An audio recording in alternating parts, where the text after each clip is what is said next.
Ja, hej och välkommen tillbaka. Som jag sa i förra avsnittet så ska vi idag kika lite grann på outputs. Det finns en del saker man kan ställa in där, så att jag tänkte vi börjar att titta på det lite grann. Då tänkte jag att vi fyller väl i så långt som jag tror och känner att jag bemästrar. Så att vi börjar med det. Titta lite grann på outputs. Och här har vi då en grundinställning som jag har på de utgångar som är aktuella. Och där är ju då tanken att vi börjar här uppe och ser på GPO 1. Och där tänkte jag ha en bränslepump. Ska vi se var vi hittar den. Fuel pump. Och det ska då styras med ett relä. Jag har ju en separat, vad ska man kalla det, reläbox för utgångar. För det måste, många av de här sakerna måste ju styras via relä.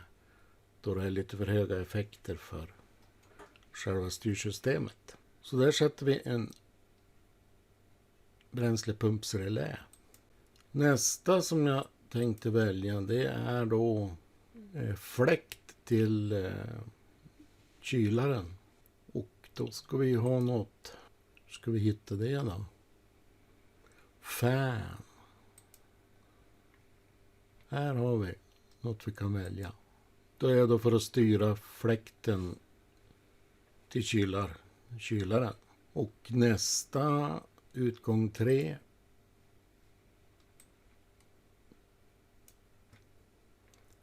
Där ska jag ha en vattenpump. Ska vi se var vi hittar den. Då tror jag att här har vi någon elektrisk vattenpump. Och den ska styras då on-off. Så där hittar vi den. Och utgång 4. Där väljer vi. Där ska jag ha till tomgångsmotorn. Och då kanske vi hittar den här. Idle control. Och här ska vi då välja en PWM solenoid. Så. Och vad blir nästa steg? Då behöver vi nog inte välja någon mer av de här. De är lite förvalda de här. På utgång 8 så är det om man vill koppla in varvräknare. Och 9 är då till lambda-sensor. Ja, men då tittar jag längre ner. Så har vi ju utgångsfunktioner på injector output. Och där är det ju, ja, som det kommer upp nu så är det ju då förvalt injector output på just den utgången. Där finns det ju en mängd olika andra funktioner man kan välja på de utgångarna. Men det ska då vara, som jag förstår så ska det vara den där injector output. Så vi kör med det på alla. Och sen har vi då till tändningen. Där är det samma sak. Det ska bara vara, ja, satt som ignition output. Och det är ju samma sak där. Det går ju att använda till lite olika saker. Det här är då grundinställningen. Då ska vi se. De här måste ju, de dök upp. Så då måste jag sätta till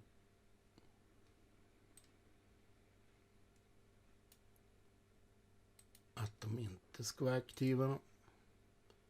De här 2, 5 och 6.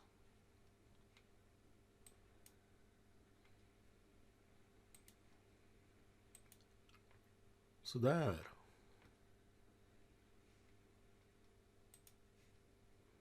Nästa, det är då den här tomgångsmotorn. Och där har jag väl fått berättat att jag ska prova på 150 Hz.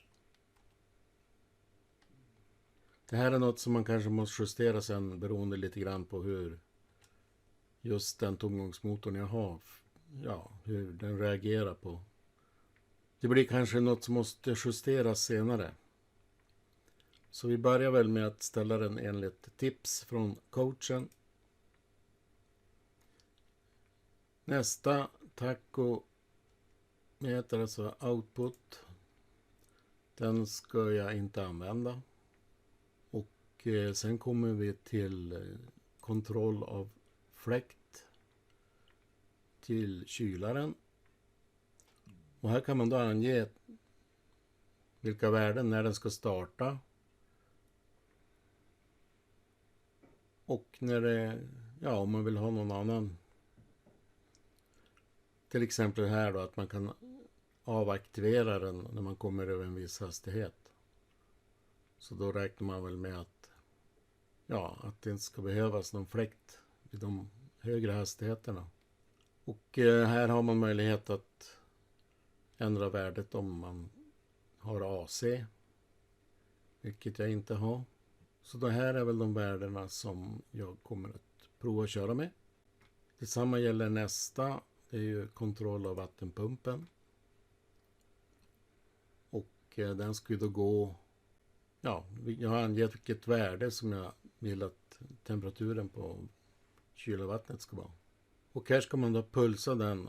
Det är ju lite grann då som man ser här i förklarande texten att man pulsar pumpen för att få vattnet att röra på sig lite grann så att man förhindrar punktkokning någonstans. Ja, det var så långt. Det gick ju ganska snabbt det där att gå igenom outputs. Ja, då har vi kommit till diagnostic. Det är ju här man har möjlighet att ställa in och testa olika funktioner och se hur det loggas och så vidare. Här ser man då om det finns några felmeddelanden. Och det här kommer man ju bara se när jag har kopplat upp mig mot motor. Här kommer vi då kunna nyttja när jag ska testa utgångarna. Och det här kommer ju ske då troligen nästa avsnitt, kommande avsnitt. När jag har kopplat upp mig och då ska jag börja köra och testa alla utgångar. Och då har man ju möjlighet att välja till exempel injektor 1. Så kan jag trycka på starttest. Så då kan jag ju se då att jag får utgång där. Att det händer någonting.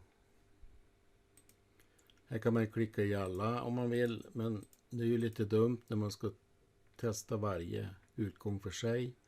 Och se så att det hamnar på rätt cylinder. Här nere har vi då tändning. Klickar i för cylinder 1. Klickar på starttest. Och då ser man då om man får gnista på tändstiftet.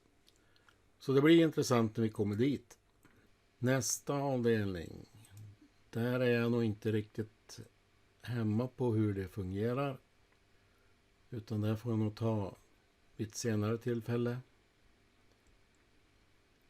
Vad jag förstår så är det något att man kan stänga av en viss cylinder. Jag har inte riktigt den totala kunskapen om vad det är riktigt till för.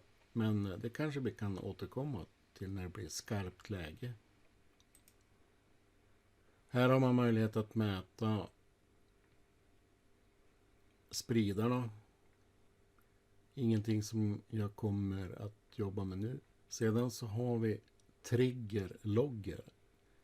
Och det jag kan förstå och har läst mig till så är det här något man nyttjar när man vill testa så man får ingångarna från varje givare. I det här fallet så är det givare från vevaxelgivaren. Så får man puls, alltså man ser pulserna här. Så det blir något vi testar nästa avsnitt när vi är ute i verkligheten. Sedan har vi trigger oscilloskop. Och här är då den givare som sitter för kammen. Så att här kommer man sedan att kunna se både trigger från vevaxel och triggern från kamaxeln. Så då har jag förstått att man kan se när varje puls kommer och att det kanske synkar som det ska. Så där har man då möjlighet att ställa eller ändra givarna lite grann.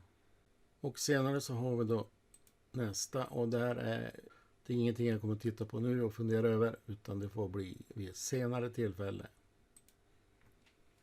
Och här kommer vi då till tuning, och det här är ganska långt utanför mitt kunskapsområde just för tillfället. Men det är ju något jag kommer att titta på när vi ska starta upp motor och försöka få den att gå. Så är det helt klart här man ska göra lite inställningar. Och det är ju här man då kan ändra både tändkurvor och bränslekurvor och allt vad det nu kan vara. Så de här möjligheterna som man har här då, de funktionerna, det är helt klart något som vi får titta på i framtiden. Utan när vi jobbar med de grundinställningarna som är gjort, föra över det till motor, till ECUn och att provstarta den och se om den överhuvudtaget vill starta. Sen är det väl så att vill den inte det, då måste man väl hitta något grundproblem. Men som sagt, för det är något vi får titta på i nästa avsnitt. Så häng med då när vi ska ut och titta kanske i verkligheten och koppla upp oss mot motor och så vidare. Det kan ju bli väldigt intressant. Så på återseende!